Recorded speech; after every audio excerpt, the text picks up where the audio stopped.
তো হ্যালো বন্ধুরা, এখানে আমরা এখন এমন একটা কাহিনী শুনব, যে কাহিনী শুনলে আমাদের মনের, আমরা যারা অত্যাধিক চিন্তা করি এবং অত্যাধিক ভাবনা চিন্তা করি, সবসময় সেই ভাবনায় মগ্ন হয়ে যাই এবং সবসময় দুঃখ করি, মনের মধ্যে দুঃখ থাকে এবং সবসময় কিছু না পাওয়ার একটা ভাবনা চিন্তা থাকে, তাদের চিরতরে সেই ভাবনা চিন্তা দূর হয়ে যাবে এবং মন খুশিতে ভরপুর হয়ে যাবে এবং জীবনের মধ্যে কোনো দিন আর সেই সব অত্যাধিক ভাবনা চিন্তা, অত্যাধিক শোক এবং অত্যাধিক দুঃখ কোনো দিন আর আসবে না।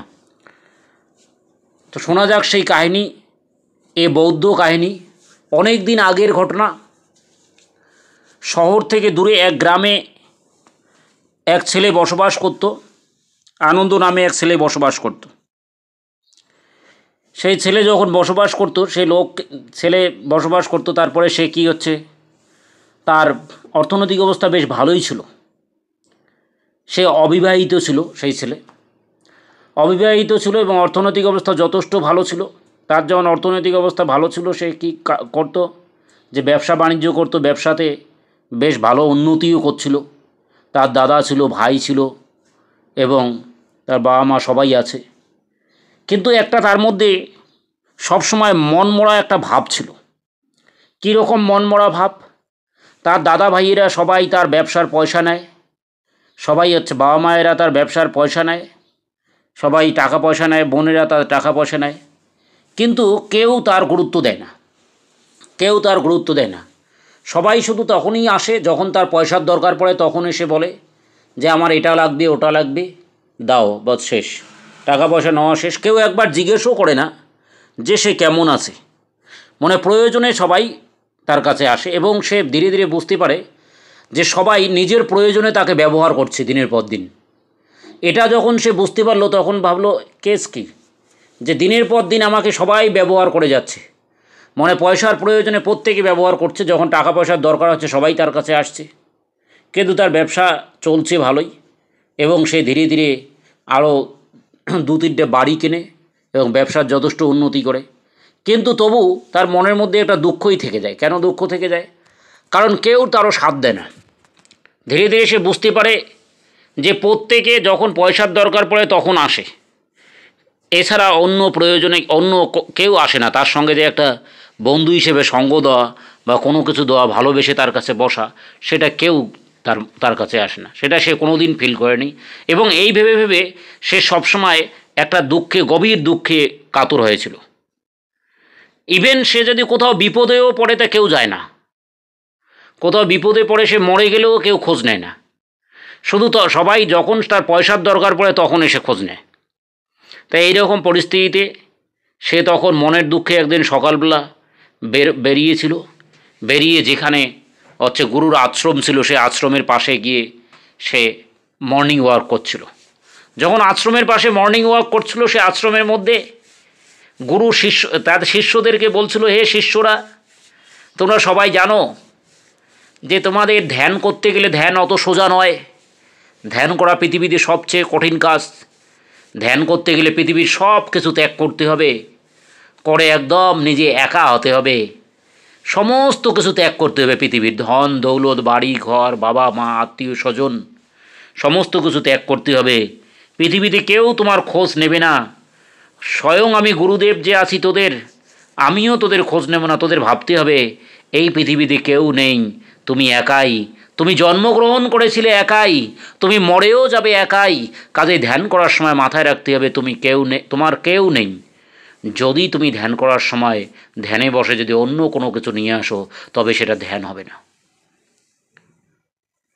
এই কথা বারবার বলছিল এবং আশ্রমে গুরুদেব তার শিষ্যদের এই কথা বলে বারবার শিক্ষা দিচ্ছিল। বলছে, বুঝতে পারলে যে প্রত্যেকে আমাদের কী হবে, যে একাই, লোনলি ভাবতে হবে। কারণ আমরা জন্মগ্রহণ করেছি একা, মৃত্যুও হবে আমাদের একা। কাজেই আমাদের প্রত্যেকের কোনো কিছুতে সঙ্গ দেওয়া যাবে না। আত্মীয় স্বজন, বন্ধু বান্ধব, কোনো কিছুতে, কোনো মতেই কোনো কিছুতে সেটা মনে আনা যাবে না, কোনো কিছু নিয়ে ভাবাও যাবে না। সব কিছু ত্যাগ করতে হবে, তবে সে অরিজিনাল ধ্যান গ্রহণ করতে পারবে।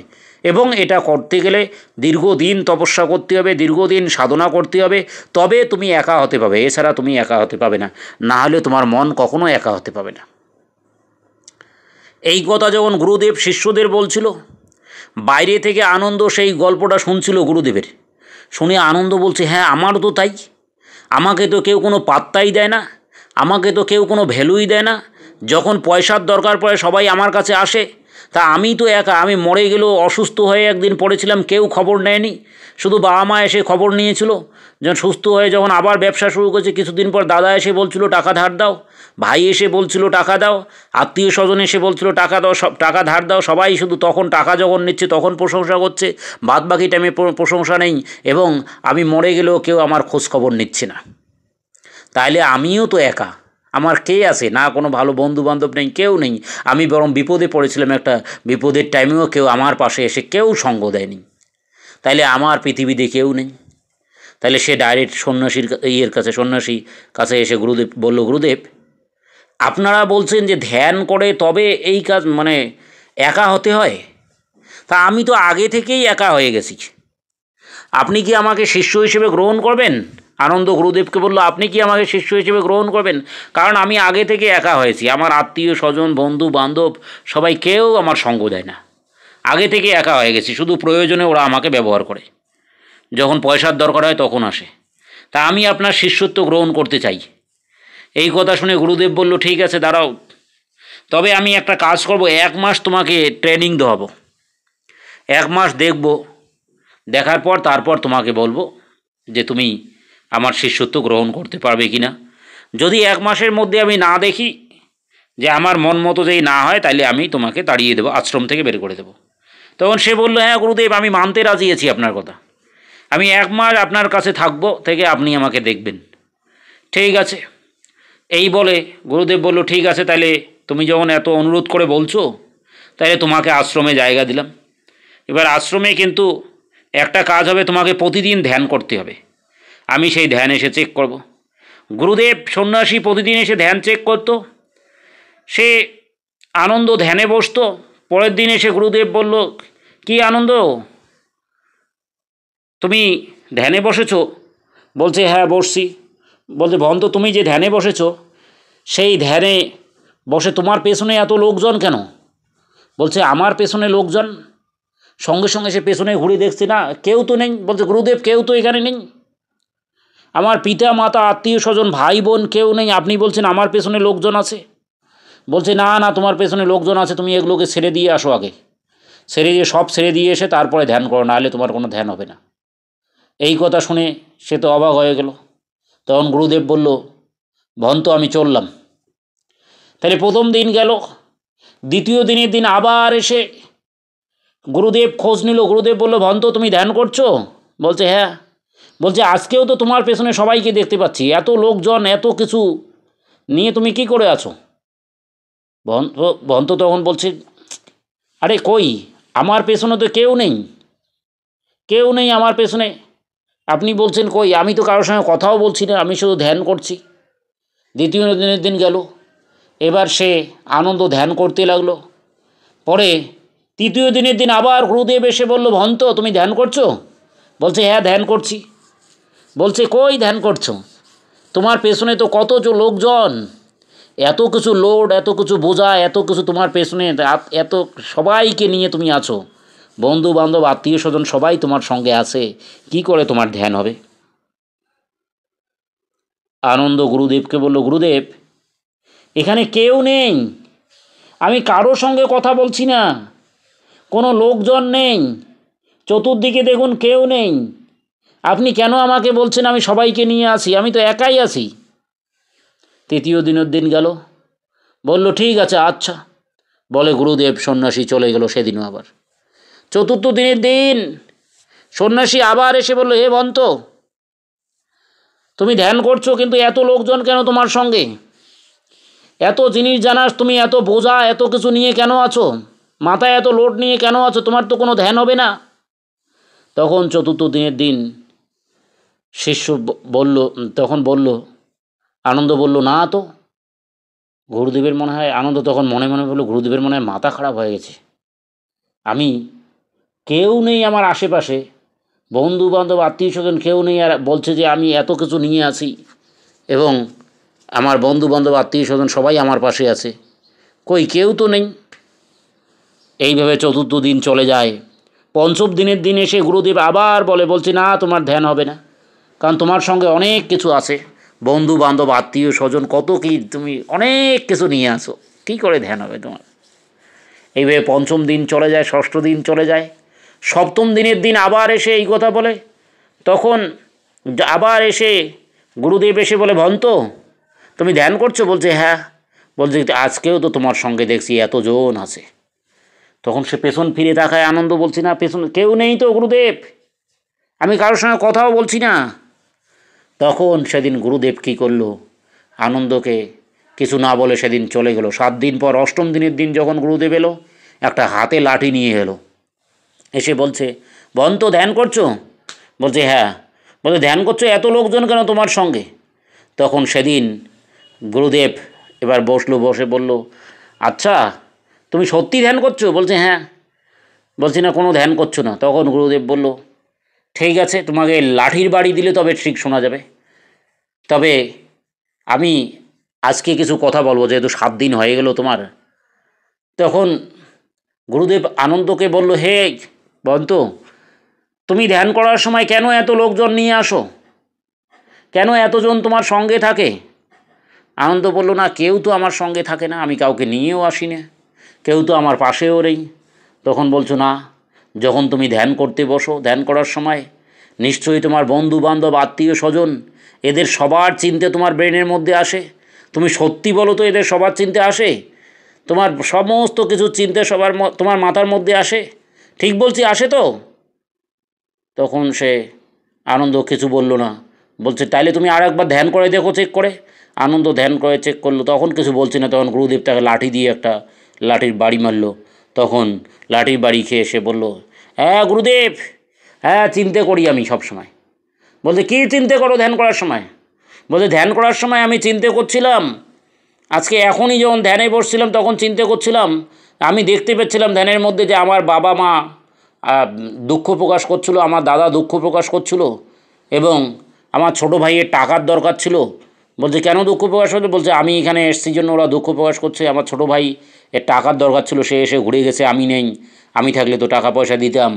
এবং আমি একজনের সঙ্গে, একজন আমার প্রেমিকা আছে, তাকে আমি বিয়ে করতে চেয়েছি, সেও আমি ধ্যানের মধ্যে দেখছি, সেও এসে বলছে এই তুমি আমাকে বিয়ে করে নাও, নাহলে আমি অন্য কোনো ছেলেকে বিয়ে করব। ফলে সেও সমস্যা ধ্যানের মধ্যে এগুলোই দেখতে পাচ্ছি।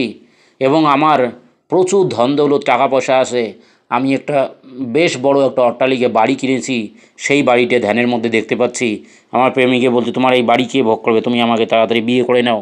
এবার এই সব দেখতে পাচ্ছি, এবং বাবা দুঃখ প্রকাশ করছে, আমার মা দুঃখ প্রকাশ করছে, এগুলো ধ্যানের মধ্যে আমি দেখতে পাচ্ছি। তখন গুরুদেব বলল, হ্যাঁ ভন্ত, আমি ঠিকই বলেছি, আমি জানি, তবে তোমার কোনো ধ্যান হবে না, এই ধ্যানে বসে তোমার কোনো লাভ নেই। তখন আনন্দ বলল, হ্যাঁ কথা ঠিক বলেছেন, তাইলে কি করতে হবে? বলছে এইভাবে কোনো ধ্যান হবে না, আজ 8 দিন হলো, 9 দিন হতে চললো, তবু তোমার একই কেস, তুমি প্রতিদিন সব কিছু মাথায় নিয়ে আছো, ধ্যান এইভাবে হয় না। 9 দিন চলে গেল, তবু তোমার ধ্যানের মধ্যে কী আছে? তোমার বাড়ির লোকজন আত্মীয় স্বজন এইসব আসে, এই সব মন থেকে ত্যাগ করতে তুমি পারবে? তখন আনন্দ বলল, হ্যাঁ আমি পারবো। বলছে যেদিন তুমি সমস্ত কিছু মন থেকে ত্যাগ করতে পারবে, তোমার ধন দৌলত আত্মীয় স্বজন বন্ধু বান্ধব ঘর বাড়ি সমস্ত কিছু অট্টালিকা সব ত্যাগ করতে পারবে, মনের মধ্যে একবারও তার চিত্র নিয়ে আসা যাবে না, একবারও মনের মধ্যে তার কোনো ফিগার নিয়ে আসা যাবে না, সেদিন তোমার অরিজিনাল ধ্যান হবে। এই কথা বলে গুরুদেব সেখান থেকে চলে গেল। নবম দিনের পর আর গুরুদেব আর কোনো দিন সেখানে এলো না। গুরুদেব লাঠি নিয়ে চলে গেল এবং বলল, তুমি যে ধ্যান করতে চাও, তোমাকে 1 মাস টাইম দিয়েছি, যেদিন 1 মাস হবে তুমি আমার কাছে গিয়ে বলবে, আমি সেদিন চেক করব। তখন এই বলে গুরুদেব বলল, ভন্ত আমি আসছি। গুরুদেব চলে গেল, কিন্তু তারপর থেকে গুরুদেব আর কোনো দিন লাঠি নিয়েও তার কাছে আসে না, এসে জিজ্ঞাসাও করে না। কিন্তু আনন্দ প্রতিদিন ধ্যানে বসে প্রথমে চেষ্টা করছিল, পরে ধীরে ধীরে আনন্দর মাথা থেকে সমস্ত কিছু উড়ে চলে যায়। 1 মাস যখন হয়ে যায়, তখন আনন্দ দেখতে পারে যে আনন্দের ব্রেন থেকে বাড়ি ঘর বন্ধু বান্ধব আত্মীয় স্বজন সমস্ত কিছু ব্রেন থেকে উড়ে চলে গেছে। আনন্দ আর এবার চোখ বন্ধ করলে কোনো কিছু দেখতে পায় না। আনন্দ এবার রিয়াল শিষ্যতে পরিণত হয়ে গেছে এবং আনন্দের চোখে ধন দৌলতের স্বপ্ন আর কোনো কিছুই ভেসে ওঠে না। আনন্দ শুধু একটাই মনের মধ্যে আনন্দে ভেসে ওঠে যে আমরা পৃথিবীতে একাই জন্মগ্রহণ করেছি, মৃত্যু হলেও আমরা একাই যাব, আমাদের কেউ নেই, আমরা পৃথিবীতে সবসময় আমাদের একাই চলতে হবে, যে কোনো জিনিসই একাই চলতে হবে। এই কথা আনন্দ একেবারে বুঝে গেছে। বুঝে গিয়ে 30 দিন পর তার গুরুদেবের সঙ্গে দেখা করলো। গুরুদেব, আমি আজ সমস্ত কিছু ত্যাগ করেছি গুরুদেব, আমি সেদিন বুঝতে পেরেছিলাম বহুল, এখন আমার মনের মধ্যে আর কোনো কিছু নেই। সেই 1 মাস পরে তখন গুরুদেব বলল, হ্যাঁ এখন তোমার অরিজিনাল ধ্যান হবে, এখন তোমার অরিজিনাল ধ্যান হবে। ধ্যান যখন করবে তখন বন্ধু বান্ধব আত্মীয় স্বজন অট্টালিকা সমস্ত কিছু একেবারে জীবন থেকে ধুয়ে মুছে সাফ করে দিতে হবে। সেগুলো যদি ধুয়ে মুছে সাফ করে দাও তবেই তোমার অরিজিনাল ধ্যান হবে, আদারওয়াইজ ধ্যান হবে না। কারণ তোমরা মাথায় রাখবে, আমরা পৃথিবীতে সবসময় জন্মগ্রহণ যেমন একাই করেছি, জীবনেও একাই চলতে হবে, মরতেও হবে একাই, শ্মশানেও আমাদের একাই যেতে হবে। আমাদের সঙ্গ কেউ দেবে না, আমাদের সঙ্গে কেউ অট্টালিকেও থাকবে না, কোনো ঘরবাড়িও থাকবে না, কোনো ভাই বোনও থাকবে না, কোনো দাদা দিদিও থাকবে না, কোনো প্রেমিকাও থাকবে না, কেউই থাকবে না। কাজেই এগুলোকে নিয়ে ভেবে কোনো লাভ নেই, এগুলোকে ভাবা মনে কোনো আমাদের ধ্যান হবে না। তাহলে অরিজিনাল ধ্যান করা খুব কঠিন। এতদিনে 30 দিন পর তুমি অরিজিনাল ধ্যানে আসছো। ঠিক তেমভাবে আমরা পৃথিবীতে যে কোনো জিনিস নিয়ে যদি ধ্যান যদি করতে চাই, আমাদের পৃথিবীতে দেখতে হবে এবং ভাবতে হবে আমরা পৃথিবীতে একাই আছি, আমাদের একাই লড়তে হবে, একাই চলতে হবে, একাই সব কিছু সিদ্ধান্ত নিতে হবে এবং ফাইনালি কোনো একদিন একাই মরে যেতে হবে। তাইলে পৃথিবীতে আর কোনো দিন কোনো দুঃখ হবে না, কারণ আমরা জন্মগ্রহণ করেছি একা। আমাদের থাকতেও হবে একাই, কিন্তু চলার পথে সবার সঙ্গে ভালো ব্যবহার করতে হবে এবং আমাদের মরতেও হবে একাই। কাজেই তোমার সঙ্গে যদি আজ থেকে কেউ আর না দেয় সঙ্গ, তা কোনো ব্যাপার নেই, তুমি ঠিক আরামে চলতে পাবে, তোমার মনের মধ্যে আর দুঃখ আসার কোনো ব্যাপার নেই। এই বলে গুরুদেব তখন শিষ্যকে বলল, হে বন্ত, একদম আমি বুঝে গেছি তোমার অরিজিনাল ধ্যান হয়েছে, তুমি যাও এখন গিয়ে ঘর সংসার করো, সংসারে মন দাও এবং আজ থেকে ভেবে রাখবে জীবনে টেনশন নেওয়ার কোনো কারণ নেই, কারণ কেউ তোমাকে দেখবে না, কারণ তোমাকে পৃথিবীতে একাই চলতে হবে। তুমি মাইন্ড থেকে মেনে নিতে পেরেছো, আমি বুঝতে পেরেছি। তখন বলল, হ্যাঁ গুরুদেব, আমি একদম মেনে নিতে পেরেছি, আমি আজ থেকে পৃথিবীতে একাই চলবো এবং ওরা যতই ধন দৌলত আমার কাছে নিউক না কোনো ব্যাপার না, আমি কোনোদিনও ভাববো না যে ওরা আমার পাশে সবসময় দাঁড়াবে, আমি জানি আমার পাশে কেউ দাঁড়াবে না, এই কথা ভেবেই আমি সবসময় চলবো। আমি জানি কেউ আমাকে উপকার করবে না, এই কথা ভেবেই আমি চলবো। আমি জানি বিপদে কেউ আমার সঙ্গে সাড়া দেবে না, এই কথা ভেবে আমি চলবো।